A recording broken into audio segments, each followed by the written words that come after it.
This episode and others like it are made possible by the generous support of my patrons on Patreon. If you'd like to help me make more political content, consider becoming a patron at patreon.com/secondthought. These are the images that have now been seen across the country. Angry protesters, some of them armed, spilling into the Capitol in Michigan, demanding the country reopen. Some of those protests very heated, some demonstrators armed, and the president tonight defending some of those protesters. This morning, a battle brewing over reopening the country as demonstrations grew louder from coast to coast. If you go by the news coverage of the recent Reopen America protests, it would seem like there's a legitimate movement pushing for an end to pandemic mitigation measures. Surely these crowds of hardworking Americans all came together organically to support a cause they all genuinely believe in, right? Not even close. In this episode, we're going to talk about astroturfing.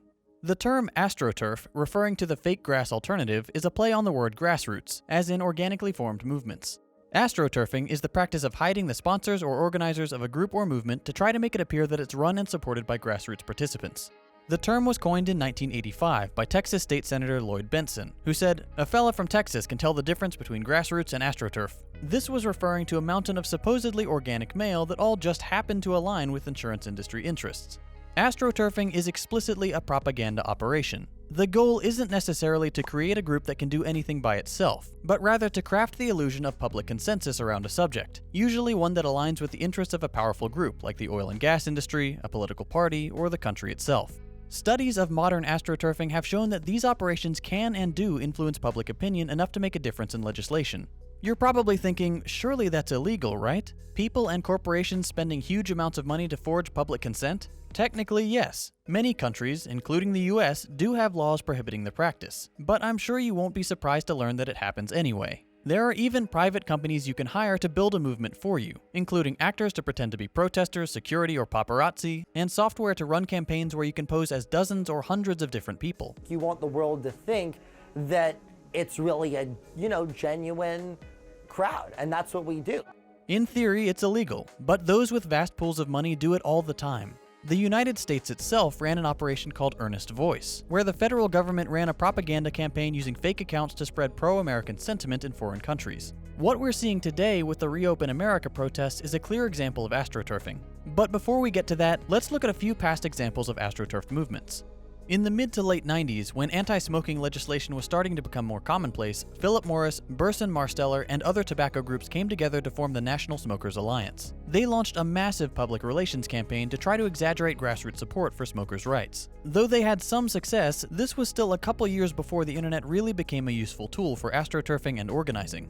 The internet, particularly email, really started to make a difference in 2001, when Microsoft was slapped with a well-deserved antitrust lawsuit. The group Americans for Technology Leadership, or ATL, funded heavily by Microsoft, started an AstroTurf letter-writing campaign. The group contacted constituents under the guise of conducting a poll, identified Microsoft supporters, and sent them letters to send to the relevant lawmakers. The goal was to make it appear as though the public wanted leniency for Microsoft in the antitrust ruling. Environmental issues is where we've really seen a lot of astroturfing. This shouldn't be surprising considering the incredible wealth and power of the fossil fuel industry, and how apparent it is that they're making the planet unlivable. They need these operations to keep public outrage below the boiling point. The Koch brothers and the Kennedy family started a public advocacy group to oppose the building of wind farms in Massachusetts. Huge alliances of oil and gas companies ramped up disinformation campaigns to mobilize the public against environmental regulations after the 2008 presidential election. In Canada, oil and gas company executives banded together to form the Canadian Association of Petroleum Producers and attempted to use social media campaigns and mainstream media offensives to garner public support for fossil fuels. Opponents tend to be much more vocal in opposition to the industry, and so it's really important that we bring people together who are all supportive of the industry so that they have the ability to also speak out in favor of it. Each time, special interest groups relied on fake support to make it appear as though their movement was legitimate. But perhaps the most infamous instance of astroturfing in recent times has been the entire existence of the Tea Party. It's a bit of a convoluted story, so buckle up. After the 1993 election of Bill Clinton, the Republicans were spooked. Not only had the Democrats taken the White House, they also had control of both houses of Congress. One man, Jeff Nesbit, had worked in Bush Sr.'s administration and had found himself without a job, so he turned to consulting. One of his clients was a group called Citizens for a Sound Economy, or CSE. They were a small group with a surprisingly large checkbook. Nesbit was curious about their sources of funding, and it eventually became apparent that the ultra-wealthy Koch brothers were behind the operation when Koch Lieutenant Richard Fink started showing up at strategy meetings and talking about what the brothers wanted. Back then, it wasn't apparent what CSE's overarching goal was, but with the benefit of hindsight, it's become more clear. The seemingly rapid and unpredictable rise of the Tea Party was anything but. The Koch family, some of the richest people on the planet, had played the long game to establish a political movement that would drive public opinion to the right, forcing their interests into the public conversation.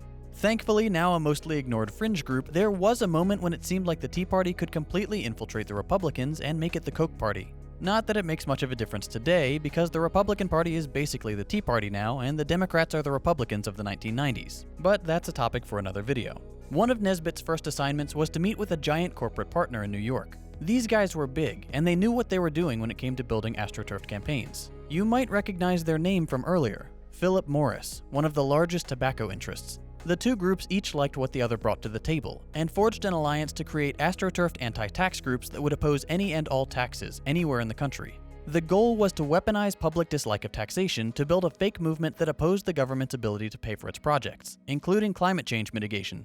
When there weren't enough real people to protest a tax, the Koch brothers and tobacco lobby would direct their employees to stand in, to give the appearance of a real movement. The two groups went on to form more anti-regulation propaganda operations. Get governments off our back, enough is enough, and citizens against regressive taxation. None of these were organic movements, despite their being covered as such. There's no doubt that the grassroots Tea Party energy is stirring Republican hopes and dreams for big gains in Congress this November. By the time Obama took office, the Tea Party was ready to burst onto the scene. Back then, it appeared like it had come out of nowhere, a popular uprising in the face of unjust government overreach. But this was all planned from the beginning by the largest private oil company and the largest cigarette company, all to save them money, undermine climate action, and attempt to bend one of the two major political parties to their will. But to fast forward to today, knowing what we now know about astroturfing, do the Reopen America protests seem legitimate to you? Why does it seem like America wants to go back to work when polling shows that an overwhelming majority of the public, 95% of Democrats and 70% of Republicans, support a nationwide stay-at-home order? There's your first red flag. Public opinion does not support these protests, despite their coverage in the media. A number of cybersecurity experts and internet detectives have done some digging, and surprise, surprise, of the hundreds of new domains using the word reopen, most of them trace back to extreme gun rights advocates, lobbyists, and prominent conservative groups. For example, some of the largest anti-quarantine Facebook groups, including all of the ex-state against excessive quarantine, come from the same three people. These people, brothers Aaron, Christopher, and Ben Dorr, are far-right activists who believe that the NRA is too liberal. They created individual Facebook pages for many states and launched a disinformation campaign to manipulate locals into joining their cause. They're known for trying to incite people to liberate their states by threatening lawmakers, congregate outside without masks, and help to spread their anti-regulatory agenda by distributing false information. The Dorr brothers are also behind a slew of Reopen websites. ReopenMN.com redirects to MinnesotaGunRights.org, part of their extremist gun network. ReopenPA.com is registered to the same person and links to the Pennsylvanians Against Excessive Quarantine Facebook page. One of the brothers, Aaron, is a registered lobbyist for the state of Iowa.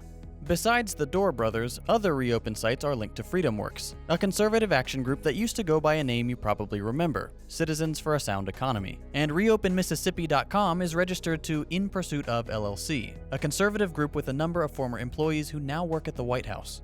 Michigan has been a hotspot for AstroTurf protests, and some of the largest gatherings were organized by the Michigan Conservative Coalition, headed by a former Republican lawmaker and his wife, who is now a member of the Trump Advisory Board and the Women for Trump Coalition. The Michigan protests were also promoted and amplified by the Michigan Freedom Fund, another conservative group headed by Greg McNeely, an advisor to the DeVos family. Betsy DeVos is Trump's Secretary of Education.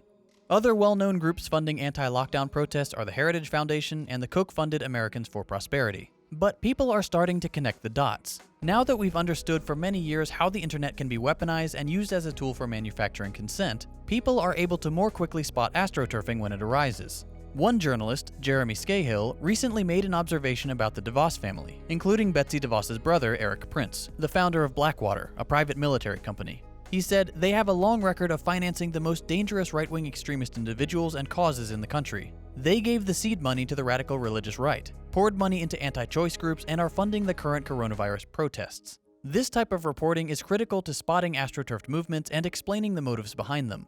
Luckily, so far, the Reopen America protests don't seem to have made much of an impact on public opinion.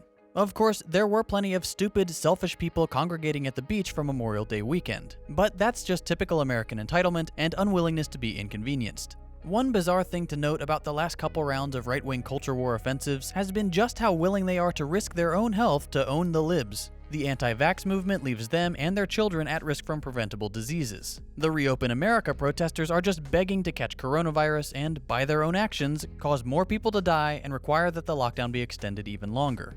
Of course, this doesn't matter to the corporations and dark money groups behind the protests. They don't care how many gullible people actually buy into their propaganda and end up dying. The only goal is to shift public opinion to benefit their bottom line, or for the conservative groups to maintain control of government so that they can accept more donations from the groups funding the protests, and the cycle continues. And before you write me a novel in the comments about how I'm a liberal cuck, please hear this. The Democrats are not much better than the Republicans. They take oil and gas money too. It's just in this particular round of astroturfing, it's the conservative groups at the reins. But regardless of who's behind these false movements, just be aware that it's a very common practice. Those in power will always use that power to keep it. The interests of the people are not important to multi-billion-dollar corporations, and by extension, not important to our elected officials by whom they are heavily funded.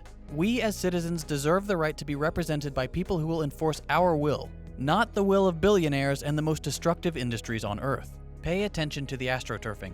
Look who's behind it. Those people are not our friends. If you enjoyed this video and you'd like to see more like it, consider subscribing to stay up to date with my latest episodes. If you hated it, go ahead and drop a thumbs down.